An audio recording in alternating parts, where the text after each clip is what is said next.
नमस्कार दोस्तों, स्वागत है आप सभी का आपके अपने इस YouTube चैनल पर। दोस्तों, आज के इस वीडियो के माध्यम से मैं कई सारे बेरोज़गार अभ्यर्थियों के लिए एवं इनके साथ साथ LDC बैकलॉग वेटिंग लिस्ट और LDC बैकलॉग वेटिंग लिस्ट के अतिरिक्त कुछ महत्वपूर्ण भर्तियाँ एवं LDC की एक और डिपार्टमेंट की न्यू काउंसलिंग डेट आई है। तो इन सभी महत्वपूर्ण जानकारियों के बारे में जानने के लिए आप सभी वीडियो को पूरा देखिए। और यदि आप हमारे इस चैनल पर नए हैं तो चैनल को सब्सक्राइब कीजिए, साथ ही साथ बेल आइकन प्रेस करना ना भूलें दोस्तों, ताकि आगे आने वाले जो भी अपडेट्स, जानकारियाँ व सूचनाएं हैं वो आपको मिलती रहें। मित्रों, सबसे पहली जो महत्वपूर्ण खबर है आप सभी के लिए वो ये है कि स्टेनोग्राफर का जो एग्ज़ाम हुआ था 21 मार्च 2021 को, जिसकी हाल ही में आंसर की जारी की गई है। और आंसर की जारी करने के बाद में जो स्टेनोग्राफर संघ के अध्यक्ष हैं उन्होंने न्यूनतम 40% अंक प्राप्त करने वाले सभी अभ्यर्थियों को स्टेनो में, अर्थात स्टेनो का जो एग्ज़ाम होता है, पहले पेपर और पेपर के बाद में स्टेनो, तो उस स्टेनो के एग्ज़ाम में शामिल करने की यहाँ पर डिमांड की है। क्योंकि स्टेनो का जो एग्ज़ाम पेपर हुआ था उस एग्ज़ाम पेपर में मैक्सिमम जो मार्क्स प्राप्त कर रहे हैं वो अदर अभ्यर्थी हैं, लेकिन जो काफ़ी लंबे समय से स्टेनो की तैयारी कर रहे हैं उनमें कई सारे अभ्यर्थी ऐसे हैं जिनकी स्टेनो की तैयारी अच्छी है लेकिन वो पेपर में अच्छे मार्क्स गेन नहीं कर पाए। तो उस समस्या की चलते यहाँ पर स्टेनो के जो अध्यक्ष हैं स्टेनो संघ के, उन्होंने मिनिमम 40% मार्क्स प्राप्त करने वाले सभी अभ्यर्थियों को स्टेनो में शामिल करने की डिमांड कर रहे हैं। इसके बाद में यहाँ पर अगली जानकारी है रीट वाले अभ्यर्थियों के लिए। मित्रों, जिस प्रकार से आप सभी को पता है कि 21 जून से 5 जुलाई तक रीट भर्ती के फॉर्म रीओपन किए गए थे। इसमें EWS वाले जो अभ्यर्थी हैं उनके लिए, न्यू अभ्यर्थी जिनकी एज का क्राइटेरिया बढ़ाया गया है, उनके लिए फॉर्म मांगे गए थे। लेकिन यहाँ पर एक समस्या ये पैदा कर दी कि पहले जो अभ्यर्थी फॉर्म भर चुके हैं और वो EWS अभ्यर्थी जो भी उसमें हैं वो अपने फॉर्म में किसी प्रकार का संशोधन करने की कोशिश कर रहे हैं, तो उन्हें ये अवसर नहीं मिल रहा है। और इन्हीं के साथ साथ 25,000 से अधिक अभ्यर्थी जिन्होंने इस साल BSTC या STC प्रथम वर्ष कंप्लीट किया है, उन 25,000 अभ्यर्थियों को भी यहाँ पर फॉर्म भरने का मौका नहीं मिला है। तो लगभग 50,000 अभ्यर्थी ऐसे रह जाएंगे जिनको इस भर्ती में शामिल होने का मौका नहीं मिलेगा। अगली अपडेट आप सभी के लिए ये है, जितने भी राज्य कर्मचारी हैं उन राज्य कर्मचारियों के लिए यहाँ पर प्रमोशन के रिगार्डिंग एक बड़ी अपडेट है। दोस्तों मित्रों, जितने भी सरकारी कर्मचारी हैं उनको 31 अगस्त तक अपनी जो अचल संपत्ति है उसका कंप्लीट ब्यौरा ऑनलाइन फीड करना होगा, तभी उनको आगे के प्रमोशन में फ़ायदा मिल पाएगा। यदि कोई कर्मचारी 31 अगस्त तक अचल संपत्ति का ब्यौरा उपलब्ध नहीं करवाता है तो उसके प्रमोशन में समस्या आने की संभावना रहेगी।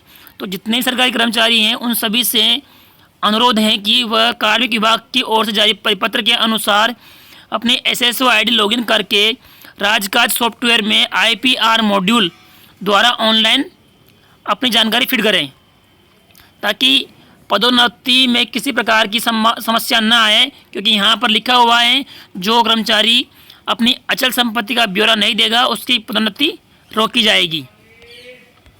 इसके बाद में यहाँ पर अगली अपडेट है RS भर्ती के बारे में। मित्रों, जल्द ही RS भर्ती का विज्ञापन जारी होने वाला है।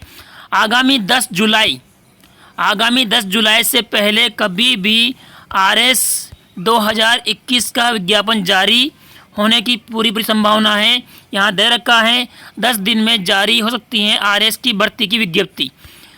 RS राजस्थान राज्य एवं अधीनस्थ सेवाएं संयुक्त प्रतियोगी परीक्षा 2021 का जो विज्ञापन है, जिसके लिए 1000 पदों पर भर्ती कराए जाने की जो अनुशंसा भेजी है, उसका विज्ञापन आगामी 10 जुलाई से पहले पहले कभी भी जारी होने की पूरी संभावना है।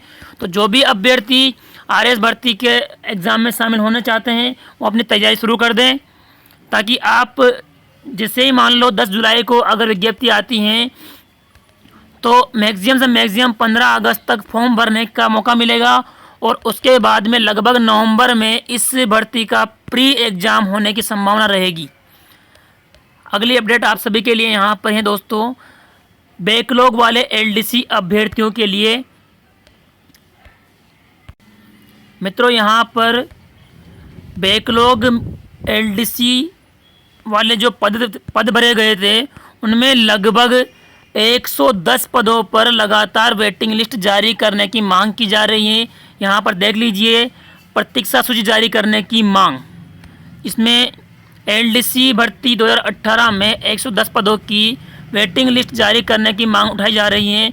बैकलॉग संघर्ष समिति के अध्यक्ष राधे मीणा ने बताया है कि लगातार संघर्ष के बाद 2013 के जो बैकलॉग पद हैं वो जोड़े गए थे, और उन पदों को जोड़ने के बाद उन 1588 पदों पर बैकलॉग के अभ्यर्थियों को शामिल करके उन्हें ज्वाइनिंग प्रोवाइड की गई थी, लेकिन उनमें से 110 पद अभी भी खाली रह गए हैं। तो एआरडी से लगातार डिमांड की जा रही थी कि बैकलॉग के 110 पदों पर प्रतीक्षा सूची जारी की जाए। तो यहाँ पर एआरडी ग्रुप 3 ने कर्मचारी चयन बोर्ड को 3 माह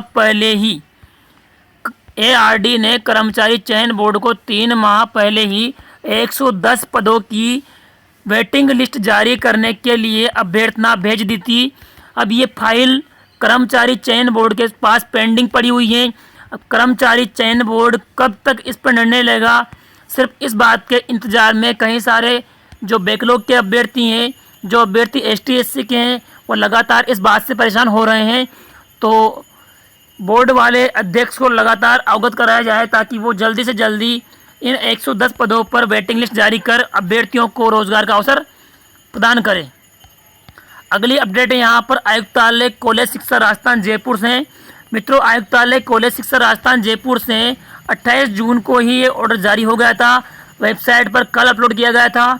तो इस आयुक्तालय कॉलेज शिक्षा में वेटिंग लिस्ट के माध्यम से चयनित 16 एलडीसी अभ्यर्थियों के लिए, इन 16 एलडीसी अभ्यर्थियों के लिए काउंसलिंग का शेड्यूल जारी कर दिया है, और ये काउंसलिंग का सिस्टम ऑनलाइन होगा। यहाँ पर आप देख लीजिए, 16 अभ्यर्थियों को जो नॉन टीएसपी के हैं उन सभी अभ्यर्थियों को ऑनलाइन विकल्प पत्र प्राप्त कर काउंसलिंग की जानी है। अतः इस सूची में अंकित समस्त अभ्यर्थी अपनी ऑनलाइन काउंसलिंग हेतु इस पत्र के साथ संलग्न विकल्प पत्र, नियुक्ति हेतु जिला एवं महाविद्यालय का विकल्प पत्र, विभाग में उपलब्ध कनिष्ठ सहायक पद की जिलेवार रिक्तियों में से भरकर, यहाँ नीचे प्रत्येक जिले में किस किस महाविद्यालय में कितनी वैकेंट है उस सूची को अध्ययन करके उसके आधार पर आपको जो भी जिला चाहिए, जो जिले यहाँ पर दे रखे हैं उन जिलों में से उस जिले का नाम, और उस जिले में आपकी जो प्रायोरिटी है वो पहले किस महाविद्यालय में, अगर एक जिले में एक से अधिक महाविद्यालय में आपकी प्रायोरिटी है तो पहले नंबर पर वो महाविद्यालय भरे जहां आपकी प्रायोरिटी नंबर 1 पर है। उसी आधार पर नंबर 2, नंबर 3, नंबर 4 इस प्रकार से आप अपनी प्रायोरिटी भरें। और ये प्रायोरिटी भरकर आपको आवश्यक घोषणा पत्र जो नीचे दे रखे हैं वो सभी फॉर्मेट्स जो शपथ पत्र के हैं वो बनाकर एक पीडीएफ तैयार करके आगामी 5 जुलाई 2021 से पहले साढ़े 6 बजे से पूर्व कार्यालय की जो ऑफिशियल मेल आईडी है jd.cce@gmail.com, इस जीमेल आईडी पर भिजवाना सुनिश्चित करें। अगर आप डिले करते हैं तो आपकी काउंसलिंग रैंडमली की जाएगी और आप उसमें किसी प्रकार का कोई सवाल उठाने में सक्षम नहीं रहेंगे। इसलिए आप समय रहते अपने समस्त डॉक्यूमेंट तैयार करके काउंसलिंग हेतु ऑनलाइन फिल कर दें। ऑनलाइन मेल के माध्यम से ऑफिशियल मेल आईडी जो यहाँ दे रखी विभाग की उस पर भेज दें। आपको शपथ पत्र के लिए 7 फॉर्मेट बनाने की ज़रूरत नहीं है। आप चाहें तो 2 शपथ पत्र के फॉर्मेट जो मैंने टेलीग्राम चैनल पर प्रोवाइड कर रखे हैं, उस टेलीग्राम चैनल पर प्रोवाइड दोनों फॉर्मेट की जो वर्ड फाइल है उसको आप एडिट करके वहाँ पर अपने नाम पते वगैरह भर के उन दोनों फॉर्मेट्स को रेडी कर लें। और जो अभ्यर्थी विवाहित हैं, मैरिड हैं, उनके लिए मैंने अलग से एक और फॉर्मेट प्रोवाइड किया है। और मैंने यहाँ पर शपथ पत्र बनाने का एक वीडियो भी प्रोवाइड किया है आप सभी को। तो आप उस वीडियो के माध्यम से भी आपका एफिडेविट तैयार कैसे करना है ये आप जानकारी वहाँ से कलेक्ट कर लीजिएगा। उसके आधार पर आप 7 फॉर्मेट तैयार न करके केवल 2 फॉर्मेट के माध्यम से भी आप अपना काम चला पाएंगे। इस सूची में ओनली पुरुष अभ्यर्थी शामिल हैं और यहाँ पर कुल 144 वैकेंट शो कर रखी हैं जो आपको यहाँ सूची दिखाई दे रखी है। उस सूची के माध्यम से जो 144 वैकेंट हैं उसमें आपको इच्छित जिला और महाविद्यालय चुनने की आपको सुविधा रहेगी। आपको ये प्रारूप आपको विकल्प पत्र के रूप में भरना होगा जो यहाँ दे रखा है। इसमें आपका रोल नंबर, आपका मेरिट नंबर, आपका चयन वर्ग और अभ्यर्थी का नाम, पिता का नाम, डेट ऑफ बर्थ, गृह जिला। और आपको इस कॉलम में ध्यान रखना है, सबसे पहले वो जिला भरना है जो आपको चाहिए और उस जिले के सामने वो महाविद्यालय जो आपको क्रम से चाहिए, नंबर 1, नंबर 2, नंबर 3। उसके बाद में नंबर 2 जिला, उसके बाद उस जिले के महाविद्यालय, उसके बाद नंबर 3 जिला, उसके बाद उस जिले के महाविद्यालय। इस प्रकार से आपको क्रम चूज करना है। बाकी डॉक्यूमेंट्स की सूची है वो आपको यहाँ दे रखी है और इस सूची के आधार पर ही आपको समस्त डॉक्यूमेंट जमाने हैं। इसी क्रम में आपको डॉक्यूमेंट्स रेडी करने हैं और इसी क्रम में आपको डॉक्यूमेंट्स जमाने हैं। आपको लास्ट जो एजुकेशन आपकी है उसका सीसी अवश्य बनवाना होगा। उसके साथ साथ 4 सीसी आप तैयार कर लें जिसमें 2 आपको काउंसलिंग के चाहिए होंगे। हालांकि काउंसलिंग ऑनलाइन हो रही है तो आप केवल 2 सीसी के माध्यम से भी अपना काम चला पाएंगे। ज्वाइनिंग के टाइम पर आपका काम चल जाएगा। ये समस्त जानकारी आपके पास पहुंच चुकी है और ये पीडीएफ भी मुझे लगता है कि सभी अभ्यर्थी जो इस सूची में शामिल हैं उनके पास पहुंच चुकी हैं। इसके अलावा शिक्षा विभाग वाले जो एलडीसी अभ्यर्थी हैं उनके लिए भी यहाँ पर बड़ी अपडेट है कि कई सारे जिलों ने 29 जून को ही ज्वाइनिंग ऑर्डर जारी कर दिए हैं और कई सारे जिलों ने 28 जून को ही ज्वाइनिंग ऑर्डर जारी कर दिए थे। उसमें से कुछ अभ्यर्थी ज्वाइन कर चुके हैं। बाकी सभी अभ्यर्थियों से आकांक्षा करता हूं कि आज ही ज्वाइन कर लें, बिफोर लंच, पूर्वाह्न में ही ज्वाइन कर लें ताकि आपको इंक्रीमेंट का नुकसान नहीं भुगतना पड़े पूरे जीवन भर। इसके बाद में मेडिकल बनवाने से पहले कई सारे अभ्यर्थियों के मन में डाउट आ रहा है, तो ये बात आप ध्यान रख लीजिए कि आपका ज्वाइनिंग ऑर्डर जारी होने के बाद ही आप मेडिकल बनवाएं ताकि आपके सामने किसी प्रकार की समस्या या इश्यू पैदा ना हो। कई सारे अभ्यर्थी इस बात को लेकर डाउट में है कि हमारे जिले का काउंसलिंग ऑर्डर या ज्वाइनिंग ऑर्डर कब मिलेगा। तो संभावना रहेगी कि जैसे जैसे मेरे को ज्वाइनिंग ऑर्डर और काउंसलिंग ऑर्डर मिलते रहेंगे मैं आपको टेलीग्राम चैनल पर प्रोवाइड करता रहूँगा, जिसका लिंक मैंने वीडियो के डिस्क्रिप्शन बॉक्स में प्रोवाइड कर रखा है हर वीडियो में। कोटा जिले के जो अभ्यर्थी हैं, कोटा जिले के अभ्यर्थियों के लिए यहाँ पर एक समस्या पैदा हुई है। जिस प्रकार से मैंने डीओ में संपर्क किया था उस आधार पर कहा गया है कि यहाँ पर 10 अभ्यर्थियों को कोटा जिला अलॉट किया गया है शिक्षा विभाग में, लेकिन 10 वैकेंट यहाँ पर पूरी भी नहीं है। तो वो वैकेंट नहीं होने की वजह से उन्होंने बीकानेर वापस इस बारे में अवगत कराया है कि यहाँ पर 10 वैकेंट अवेलेबल नहीं है। तो उन सभी 10 अभ्यर्थियों को काउंसलिंग और ज्वाइनिंग देने के बारे में वहाँ पर एडवाइस मांगी गई है और वो एडवाइस मांगे जाने के बाद में संभावना है कि आज शाम तक अर्थात 30 जून शाम तक अथवा 1 जुलाई 2021 शाम तक आपका जो काउंसलिंग ऑर्डर है वो आ जाएगा। क्योंकि अभी जो वार्ता हुई थी उसके आधार पर अभी कोई निर्णय नहीं लिया गया है। संभावना है कि इनमें से 1-2 अभ्यर्थियों को जो हाल ही में नए महात्मा गांधी स्कूल प्रमोट किए गए हैं या जो स्वामी विवेकानंद मॉडल स्कूल हैं उसमें भी अभ्यर्थियों को जो यहाँ पर चयनित हुए हैं उनको संभावना है कि उन्हें वहाँ पर ज्वाइनिंग प्रोवाइड की जाए। क्योंकि पहले जो सारी वैकेंट लिस्ट प्रोवाइड कर रखी हैं वो पुरानी हैं, वो लिस्टें अपडेटेड नहीं है। तो जितने स्कूल वहाँ शो कर रखे हैं उतने आपको आपकी जो काउंसलिंग हो रही है वहाँ पर दिखाई नहीं दे रहे हैं। तो आप उन्हीं विद्यालयों को माने जो आपको काउंसलिंग के टाइम पर वहाँ पर शो होंगे।